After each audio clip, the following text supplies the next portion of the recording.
This is me in the picturesque Cotswold town of Castlecombe as part of my day trip to Stonehenge and some beautiful Cotswolds villages. So join me as I talk you through what you can expect on this fun packed day trip.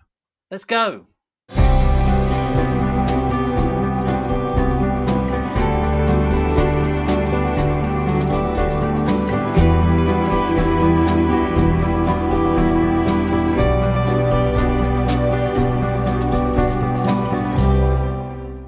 We booked this via a company called Rabbies, which is actually a Scottish company originally. We've used them a couple of times when we went to Glasgow in Scotland, but I didn't know they'd ventured south of the border. So good for them. And the same with the trips we did up north of the border.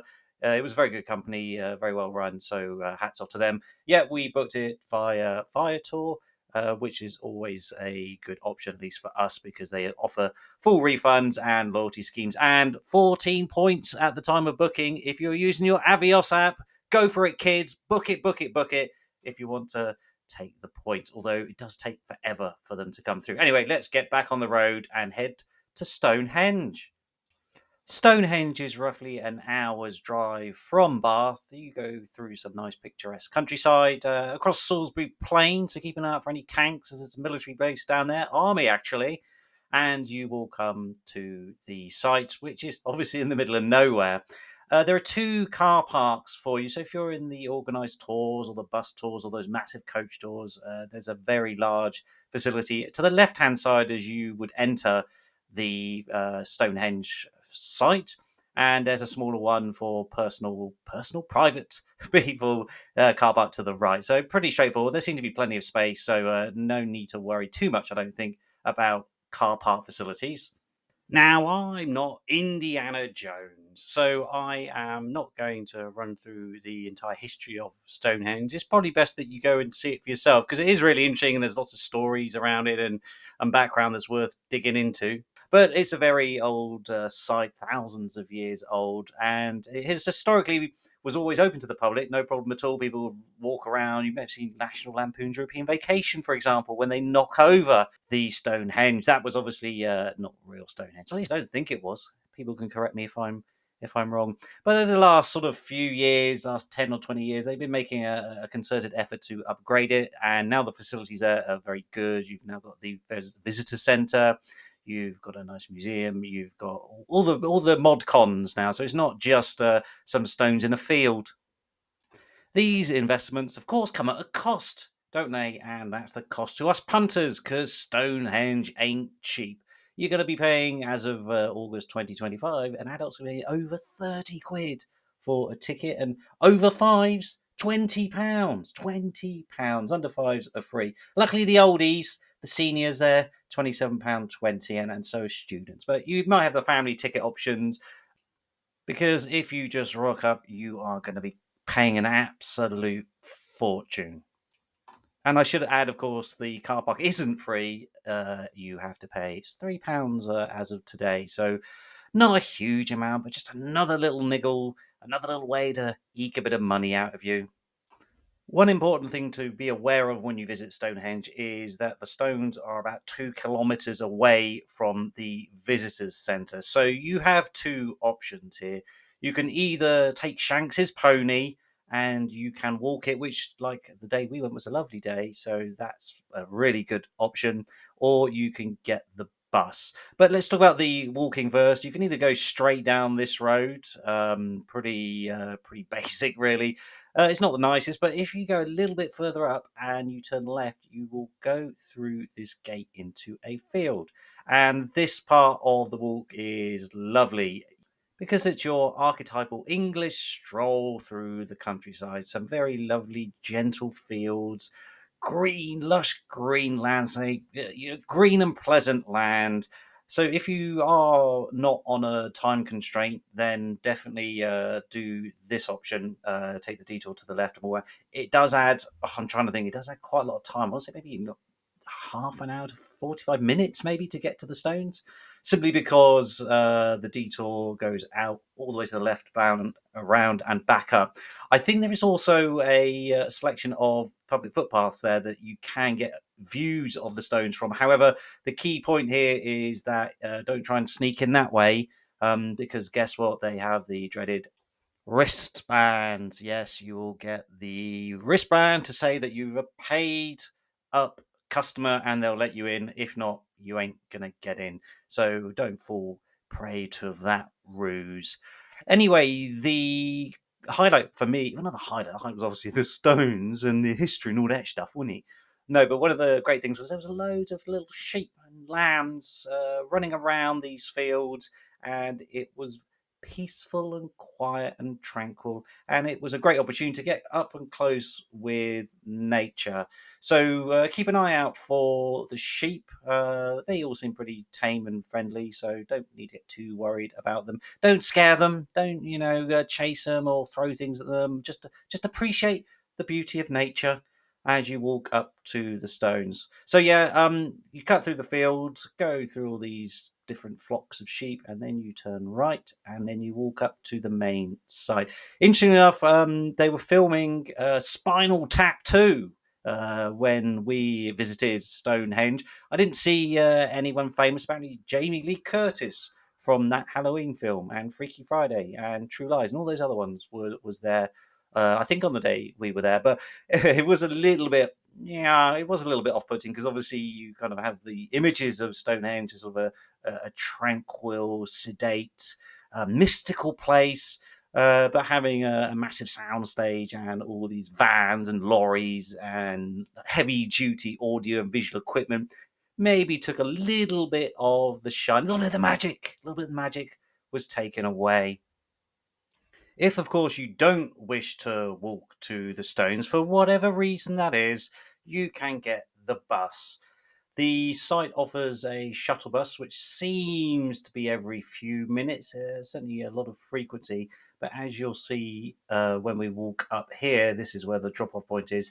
There was quite a long queue. And actually, when we came back, apparently one of the buses broke down. We walked back, but one of the buses broke down, and there was a knock on effect, and people on our tour were late getting back. So keep that at the forefront of your mind if you're going on an organized tour, because the timing can be, no, it's not tight, but the timing can be spot on in terms of getting from the stones back to the entrance. So yeah, keep the eye on the clock and make sure you give yourself plenty of time.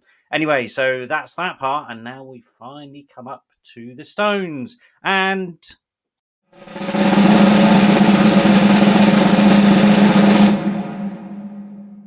the stones, of course, are cordoned off, so you can't actually get that close to them, which makes perfect sense. I know in the old days when everyone would clamber on them and scrawl and graffiti on them and deface them, I totally understand, but don't expect to get up close and personal with these stones, with these monoliths. You're going to have to keep your distance. If you take a left when you get to the barrier and go clockwise, you'll end up with the best views or the closest views of the rocks.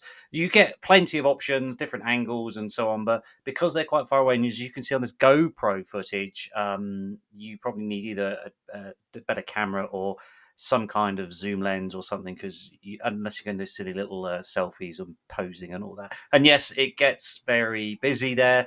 Lots of people doing their funny Instagram things and pretend to hold them up and squeeze them and all that.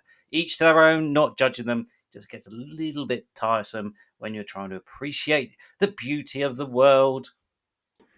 Take your time wandering around the orbit of the stones. It's we the day we went, the sun was shining, and there was then suddenly some cloud came over, and I got some really good shots. I think really good shots. I'm quite proud of. But yeah, be a bit patient. The crowds will come and go, and you'll find parts of that route where you should get some pictures or video or whatever you want without a ton of people in the background. And as I said, if you start with the left and work your way around, you end up by the closest parts of the stones. So that's as close as you're going to get, I'm afraid, without potentially breaking the law and getting arrested. unless you, of course, go in a summer solstice. I'm not sure what the rules are then, but yes, you will get this close to them, and that's about it. There is nothing much else there, to be honest. Once you see the stones, you then got to traipse the other 2 kilometers back or get the bus. And to prove the point once again, this was the queue for the bus on the return journey. It was fairly long and obviously broke down and caused problems. So, yeah, a little reminder on that one. And then we walk back, and then you go to the visitor centre and the museum and all that stuff. So that's fine and dandy. We've done it. We've done Stonehenge. We've ticked that off the box. Um, Maybe a lot of people might think it's perhaps a tad disappointing. I know you have that busy road that runs next to it, so a lot of people can see it when they're driving along, and they will slow down. But it's still a very interesting historic thing. It's good to get a little bit of the background and some of the mystery and folk tales and fairy stories about how oh, they got the stones down from Wales on a boat, or there was aliens, or all those different options. But it's certainly a very interesting site, and while it may be a bit disappointing for some, aren't we all disappointed when these things really come about? It's more about the fact that it's such an iconic and important place to go. But that's not the end of the trip. That was just the beginning. We then get to go to yeah, two amazing, beautiful Cotswolds towns. Now, let's start off though down in Avebury, which is actually the biggest stone circle in the world, although not quite in the same way that the Stonehenge is set up. In fact, it's actually quite difficult to see or make out the stones. When you're there on the ground, it kind of feels just like a random selection of big boulders in places. But you need a bird's eye view, gives you a sense of just where the circle would be. It's a nice, pleasant stroll along there. It's all very quaint. Some nice cottages. They've got a nice pub there, a couple of cafes. So you're going to have maybe a half an hour to have a wander around, grab a bite to eat, and just enjoying the quaint little village. One thing I will say, we did go to the cafe there, and I think it was also part of the National Trust, and it was something like bloody £9 for a jacket potato. So it was ridiculously expensive. So on top of the Stonehenge mugging, make sure you take your wallet with it, or maybe buy some sandwiches at the beginning of the day, because if you're going to start eating out, then it's going to cost you an absolute arm and a leg, and probably a kidney too. We bid adieu to Avebury, and then we head down to Laycock, a very different type of town. They're a little bit more developed, a lot more cottages and streams and churches, and had more of a sort of bigger village vibe to it. This place is famous for being a filming location for a ton of stuff. The most famous being Harry Potter, I think, Harry Potter and the Fantastic Beast, Downton Abbey, Wolf Hall, Pride and Prejudice, quite a lot of different places. There's this the big centerpiece, isn't it? The Abbey, which isn't an abbey, I believe, or Lakeoff Abbey. I can't remember, but yeah, Lakeoff Abbey, which does have this grandiose, lovely, rustic country vibe to it. This is, I mean, there's a few shops around there, a couple of some tea rooms and cafes and pubs and the like. The only real thing to do is go into Lakecock Abbey. I believe that's another 20, 22, 25 quid on top of what you're already spending. So, once again, to reiterate, if you are going to go into Stonehenge and Lakecock Abbey and buy lunch and so on, it may cost you a pretty penny. You can, of course, just wander around the village, soak up the atmosphere, have a look at the various cute little cottages, and then just enjoy your day before we move on to the final village on this tour, which was Castle Combe. But before we get to Castle Combe, there is a slight detour, and we're going to take a very quick stop at the like and subscribe begging bowl. You must have seen this on the YouTube videos everywhere, so please do like and subscribe. Now, Castle Combe, or Castle Combe, as I would say if I was using my slightly exaggerated West Country accent, is not really even a village. It's practically almost a street at this point. It's a beautiful street, very nice, very cute, very chocolate boxy, but it's just a street. So at the top of the street there is the bandstand and a couple of pubs, kind of almost like a little square. There's a church to the right. There was some building work going on near that, hence there's a bit of scaffolding there. And then there's this sublime little road that you walk down to get to a bridge with a stream. It is picture perfect. I mean, in terms of like stereotypical views of how the quaint English countryside village should look, it is this one. Now, of course, it is also a very famous place. Yes, Castle Quoom was initially made famous in 1967 with the Doctor Dolittle film. There's been some other TV stuff there, like Poirot, the films Stardust and the Wolfman, but it's probably best known for being one of the roads in Warhorse, the Steven Spielberg film from the 2010. Oh, and Apple TV also films several episodes of Slow Horses here. So it is a popular place. As such, don't be surprised that it's popular, it's small, so you're not really, as you can see from my pictures and my video, you're not going to get the place yourself. It's going to be full of tourists, and I know that's exactly what I was. I was exactly the same, so it's not really fair for me to throw stones in glass houses. But if you can try and go either off peak or earlier or later in the day, so there's not the throngs of people standing in your photo, and you can get those perfect pictures of those cottages, then it's definitely worth it.